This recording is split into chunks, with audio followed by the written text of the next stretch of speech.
Bismillahirrahmanirrahim. Esselamu aleyküm ve rahmetullahi ve berekatuhu. İnşallah bugünkü dərsim, əslində bu dərs deyil, sadəcə təqdimatdır. O şəxslərə ki, həmin şəxslər sahabələrin hamısını əvəz olunmaz, müqəddəs, toxunulmaz, özlərindən nümunə bilirlər ki, Sabuhi, sən sahabəni lənət oxuya bilmərsən, sən sahabəni təhqir edə bilmərsən. Zaten mən sahabələri təhqir etmirəm. Sabuhi, sən sahabəyə it misalı verə bilmərsən. Sabuhi, sabuhi, sabuhi deyənlərə, o kimlər ki deyir, onlara bir hədislə baş-başa qoymaq istəyirəm. İnşallah. Əlixan Musayevin kitabları proqramına giririk. Əlixan Musayevin kitabları. Yəni bu proqram şiələrin deyil. Kitabı tərcümə edən Əlixan Musayevdir, redaktorlar göz qabağındadır. Bu kitab Azərbaycan Respublikasının Dini Qurumları İş üzrə Dövlət Komitəsinin razılığı ilə çap edilmişdir və s. və ilaxır. Müəllif haqları qorunur və s. və ilaxır.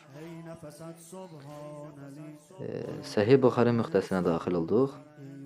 Gəlirik 35-ci baba. Babın adı Alış-veriş kitabıdır. Və qabağımıza birinci hədis çıxır.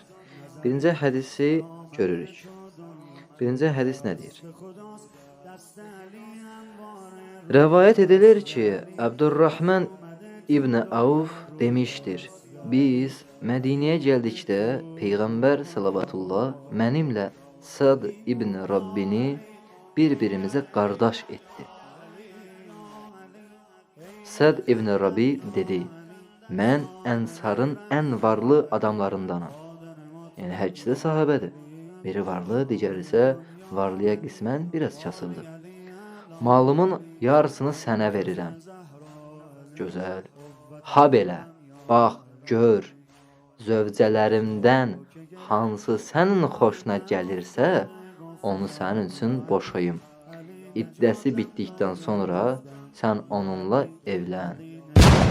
Yəni Abdurrahman dedi ki, mən ona ehtiyacım yoxdur və s. və ilaxır hədis davam edir.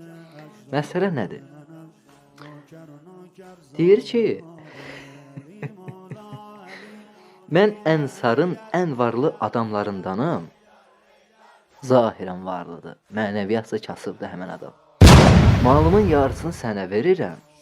Ha belə, bax gör zövcələrimdən hansı sənin xoşuna gəlirsə, onu sənin üçün boşayım. İddəsi bitdikdən sonra sən onunla evlən. Sabuhi, sahabələrə dil tənəsi uzatma deyən şəxslər. Mən bu iki sahabəni yox, öz zövcəsini digər qardaşına, qardaşlığına verən, onun üçün boşayan şəxsə nə deyim? Siz nə deyərsiniz? Sizi vicdanınızla, hədisinizlə baş-başa qoyuram.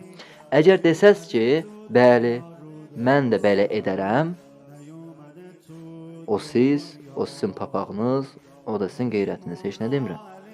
Mən kiməm ki, nəsə deyəm? Yox, əgər desəz ki, mən bunu qəbul etmirəm, niyə qəbul etmirsiniz ki? Qeyrətiniz imkan vermirsə, siz sahabələri qeyrətsizlikdə ittiham edirsiniz. Bu özü də təhqirdir axı. Axı siz mənə başqa vaxt deyirsiniz axı, Sabuhi, sahabələri təhqir etmə. Siz bunu qəbul etməsəz, özünüz də sahabələri təhqir etmiş olarsınız. Buyurun, sizi hədisinizlə, icmavızla, kitablarınızla baş-başa qoyuruq. Mən sadəcə hədisi təqdim edirəm. Ətraflı izah isə özünüzə qalır.